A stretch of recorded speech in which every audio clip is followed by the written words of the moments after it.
everybody, and in this video I'm essentially going to be doing a review of the Festival of the Lost event. I feel like these videos and these conversations on podcasts, Twitter, wherever it might be, are important to have because Bungie has shown that they clearly do listen to what we say. As much as people like to hate on Bungie for being bad at balancing stuff and bad at listening, they do listen to what we say. For example, taking away having to use silver to put ornaments in armor, that was something that we didn't like. They changed it. There's a lot of things that have happened throughout the course of Destiny's history where we have said, look, we don't like this, or we would prefer it to be like this, and they've taken our advice and they have changed it. So I think these videos are important. So I'm just going to be talking about the positives, the negatives, and some ways that I would change the event just to make it a more positive experience for everyone.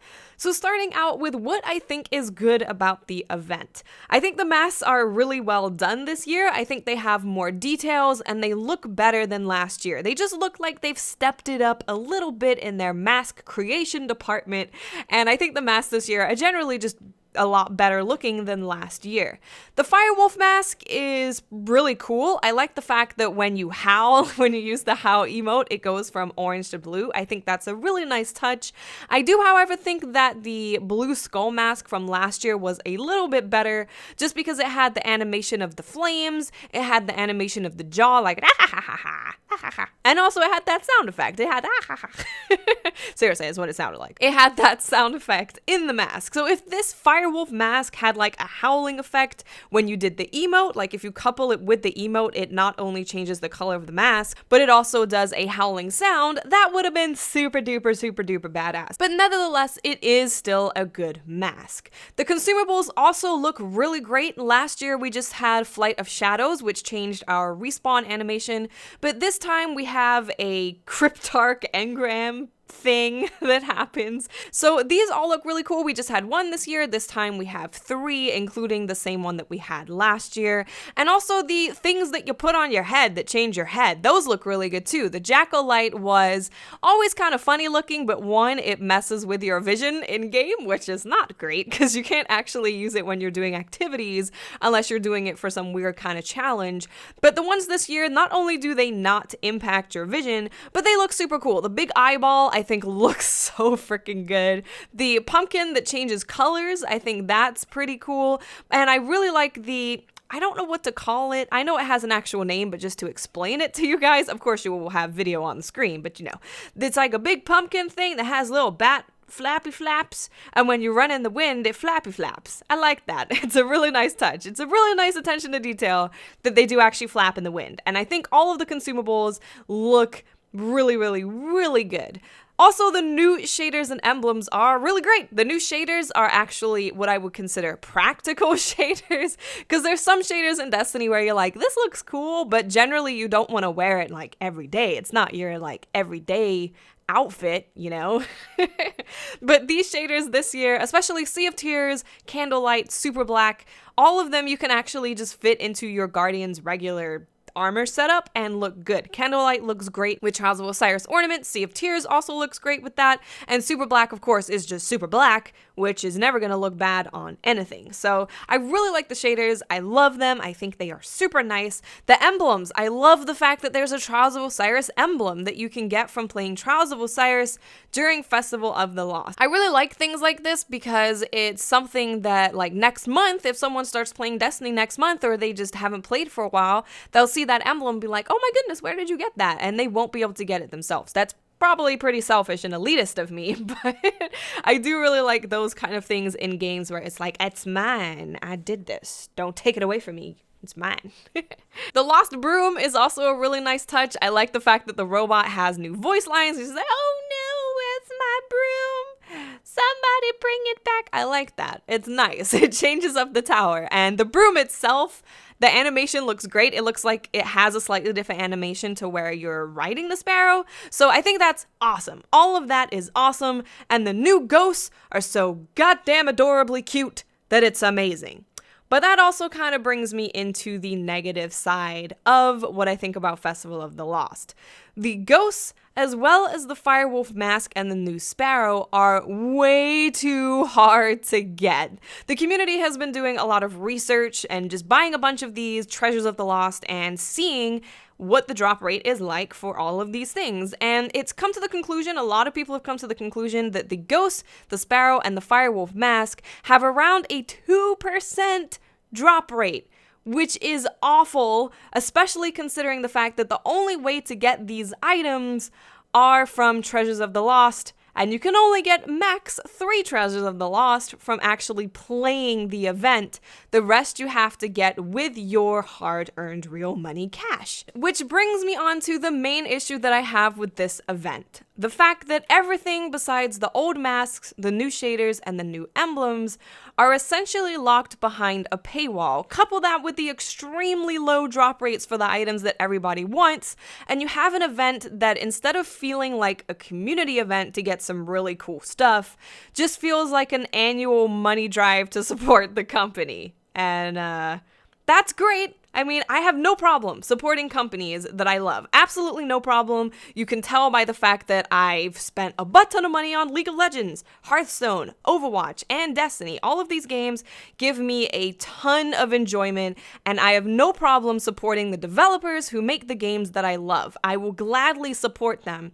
But this event just feels like it's more focused on raising money for Bungie than creating a super cool event for the community. Now, like I said, I love all of the stuff that has been added to the game, but I don't like the fact that if you just have one character, you can only get 1 Treasures of the Lost. The only way that you're able to get 3 Treasures of the Lost is from having 3 characters. And with a 2% drop rate for Ghosts, Firewolf Mask, the Sparrow, etc., you're most likely not going to get any of those items within your 3 Treasures of the Lost unless you are extremely, extremely lucky. So I would absolutely love it if for Festival of the Lost there were ways to either gain the items that you want or to just gain Festival of the Lost Treasures of the Lost things. Even if it was a way to grind for a super long time, like say you had to do some really annoying stuff to get 1 Treasure of the Lost, I would be completely fine with that because that's a pretty standard model for these types of things.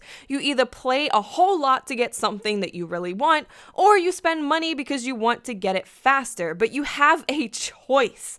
With this event, you get your 3 boxes and then you're done. That's it. You can't participate in anything else within the event. There's no other tasks for you to do or quests. There's nothing else for you to do after you do that main quest. You get your box, and that's kind of it. Sure, you can get the Lord Saladin mask. There's a few things that you can get for free. The shaders, the emblems, and the masks. But I don't like the fact that there's no way to gain more Treasures of the Lost. I just really don't like that. And like I said, even if you had to grind for incredible amounts of time just to get 1, that would actually make me okay with the event, because then it would be like, okay, people who don't necessarily have that kind of cash to spend on these things that they want, they have a way to gain it. Is it tedious? Very well could be. Is it annoying and frustrating and lengthy? Very well could be. But there's still a way for you to get what you want. If you want, you can grind and you can get the things that you want. And I think that's really important. I really want this event just to feel more like a community event to get cool stuff than a way for us to just simply spend more money. Allow us to grind Destiny to get the items that we want. There should be an option. That's all I'm saying. So to conclude, I think the items that have been added are really, really good. I think the work on them is great. The artist did great. The masks are great. The shaders are beautiful. I'm wearing all of the shaders on all of my characters. And I think the emblems are really good. I love the decorations in the tower and the temple and the reef. I love all of that. I really do like this event. I just wish that there were more ways for us to get the Treasures of the Lost. So I'm not hating on the event whatsoever. I love the fact that Bungie does stuff like this. I think it's really cool. I really do. I just, come on. Even if you want to give us the most tedious, frustrating way to grind out to get Treasures of the Lost, so you kind of push people to buy them because the way to get it by just playing is tedious, that's totally fine. Just give us that option. So many games do that have this kind of model. They will allow you to buy it if you want to be a lazy butt and you don't want to spend all that time in game. Or if you just don't have that kind of money or you don't want to spend the money, you have an option of grinding the game to get the things that you want. So I think there's a few things that they could do to improve these kind of events. You either have to increase the drop rate significantly on the items that you know everyone wants. Because if someone's using their real money and there's a 2% drop rate from opening like 50 boxes, that's not good. That's $100 worth of silver. That is a lot of money. For example, it took me about, I think, $60 to get the stuff that I wanted. That is the price of a full retail game. I have no problem, like I said, supporting any company that makes games that I love. I support the butts out of all the companies that make stuff that I like and all the artists that make stuff that I like. I support them to the ends of the earth financially and through me just praising them or whatever. But I don't think you should have to force people. I know you're not forcing because it's people's choice whether to spend the money, but a lot of people really want ghosts. You made these awesome super duper items, like they're really cool, and of course people want them, but the only way that they can get them is to spend $100? That seems a little bit crazy. So they either need to increase the drop rate if they want to keep this specific model, increase the drop rate so people maybe have to spend $15 to get the stuff that they want, or keep things the exact same way that they are now, have the drop rates be really low, but enable people to grind for more Treasures of the Lost throughout the time period that the Festival of the Lost is here.